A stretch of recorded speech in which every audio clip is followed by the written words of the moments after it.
Good morning, students. Today we are going to discuss about the classification of contracts. There are two classification of contracts. One is unilateral and the bilateral contracts. The unilateral contracts. Knowledge of Islamic contractual law is crucial to understanding Islamic finance. The Arabic word for a contract is aqd. Before we look at some of the intricacies of a contract, we will delve into two preliminaries: how Islamic law deals with the unilateral promises, that is the wa'd, and the bilateral promises, that is the muawada.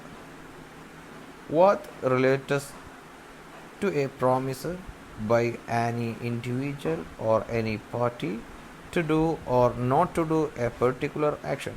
Such an agreement would consist of a promisor that promises to buy or sell, and a promisee enters into a promise with the promiser. For example, Mr. Shireen promises to sell her house to Sarah.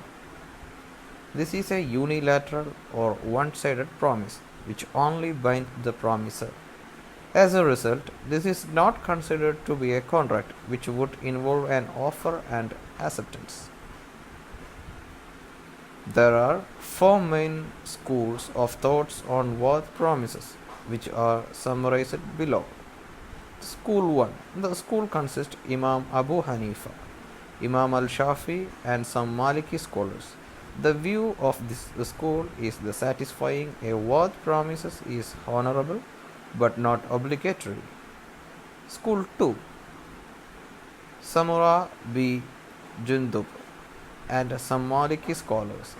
The promiser is under a legal obligation to fulfill the promise. School 3 telling that some Maliki scholars are the promise is only binding when the promisee incurs a loss or expense in an effort to meet the promise. School 4 with Islamic Fiqh Academy, they are saying that the fulfilling a promise is accepted if the following points are met. The point 1, the promise should be unilateral, and the second, the promise incurs a loss or expense in an effort to meet the promise. The third one, the actual sale is completed. These are the 3 points they have to meet if it should be a worth contract. And the second classification, bilateral contract, that is called muawada contracts or muawada promise. The definition of muawada is two parties performing two unilateral promises on the same subject. For example, Mr. Munib promises to buy Jake's house for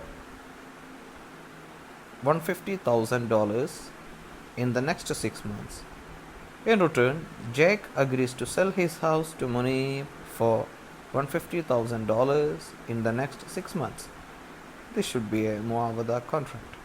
Most Islamic jurists look less favorable at muawada compared to worth, since the use of the two unilateral promises can lead to a forward contract, which is impermissible. We can summarize two main schools of thoughts as per below.